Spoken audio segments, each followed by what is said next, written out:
I'm going to be honest with you right now. As a Manchester United fan, writing this video genuinely hurt. Hull City, newly promoted, back in the Premier League for the first time since 2017. A team whose last Premier League goal before Saturday came in a 7-1 hammering by Tottenham 9 years ago.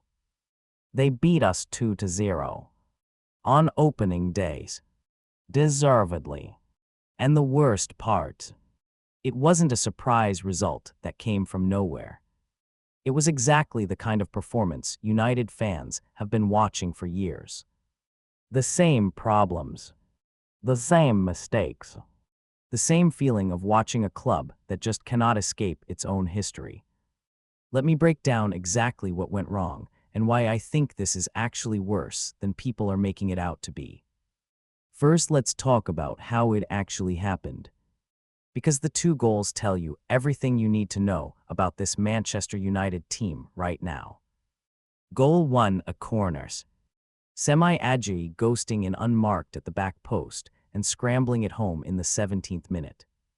A newly promoted centre-back, unmarked. From a corner, against Manchester United. Goal 2, a free kick. Regan Slater swings it to the back post. Nobel Mendy, making his Premier League debut, powers a header home. Another set piece. Another centre-back. Another goal United had no answer to. 2 goals, both from set pieces, both from centre-backs, both completely avoidable. And here is the stat that should embarrass everyone at this club. Last season, United conceded 14 goals from dead ball situations, excluding penalties. 14. They knew this was a problem going into the summer. They knew Hull were one of the best set-piece teams in the Championship. Luke Shaw himself said after the game, and this is a direct quote, "Knowing how good they are at set plays and what their dangers are, we could prepare better." He literally admitted they didn't prepare properly. For the thing they already knew was their biggest weakness. Against a team whose entire identity is built around set pieces. That is not a tactical problem. That is a preparation problem. And preparation problems are the most embarrassing kind because they are completely avoidable. Now let's talk about the individuals, because there were some really worrying performances on Saturday. Luke Shaw was poor. Particularly for the second goal, his positioning was all wrong and Hull exposed him repeatedly with their wingbacks. The good news for United is that they're close to signing a new left back. Fans on Twitter were united, literally united, in calling for Alejandro Baldi from Barcelona immediately after the final whistle. Whether that happens before deadline day tonight remains to be seen, but Shaw's performance has made it absolutely essential. Telemans, United's 2 new midfield signings making their debuts, were anonymous. Completely anonymous. Now I'll give them some benefit of the doubt because it was their first competitive game together and chemistry takes time. But you'd have liked to see at least a flash of what they can do. Instead, they disappeared in the first half when United needed someone to take control of the game. Bruno Fernandes, so influential last season under Carrick, was largely anonymous too. The man who broke the Premier League assist record last season barely touched the ball in dangerous areas. Hull pressed him out of the game, and United had no answer. And Mbeumo, the £71 million signing, had one half-decent chance saved, and that was it. 1. From a £71 million player.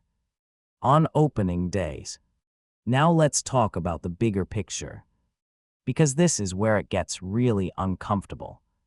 United's problems on Saturday were not new.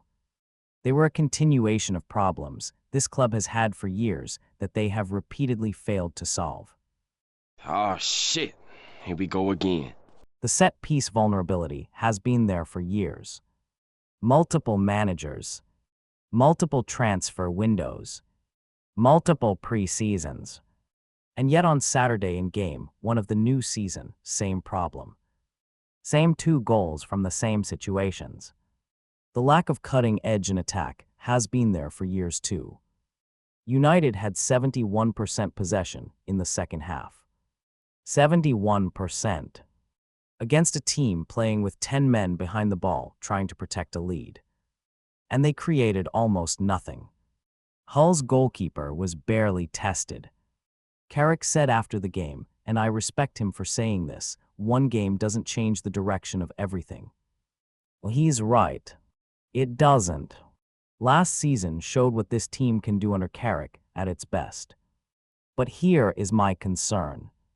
The issues that showed up on Saturday are not issues that appeared from nowhere. They are deep structural problems that have existed at this club for years.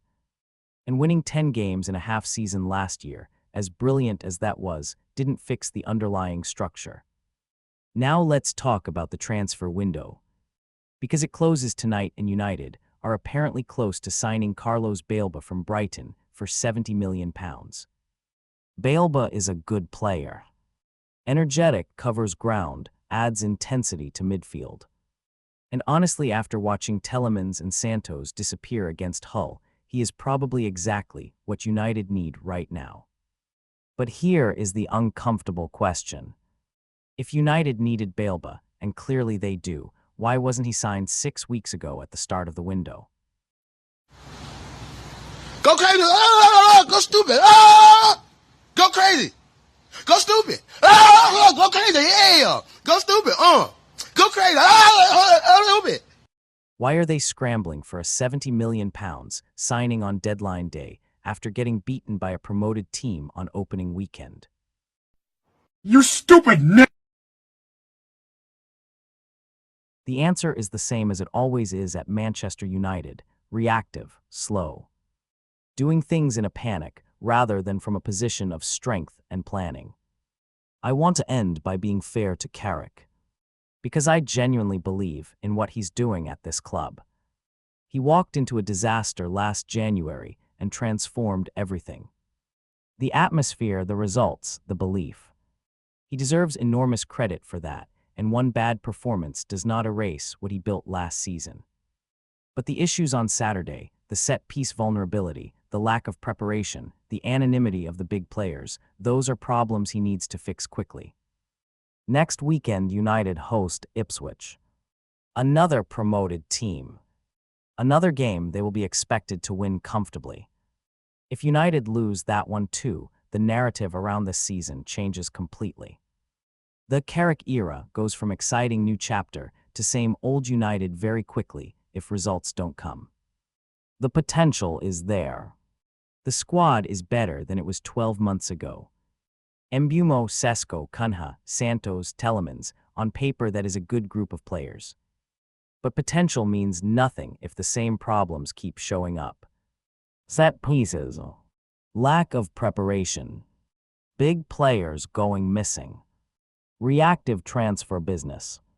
United fans have been here before. Many times. And they are running out of patience. Fix the set pieces. Sign the left back. Get Balba through the door tonight. And for the love of everything, go and beat Ipswich next Sunday. Because if you don't, this is going to be a very long season. What do you think? Is this just a bad day at the office for United, or are the same old problems back again? Drop your opinion in the comments. I read every single one. Subscribe to Football Dissected. We break down the beautiful game like nobody else.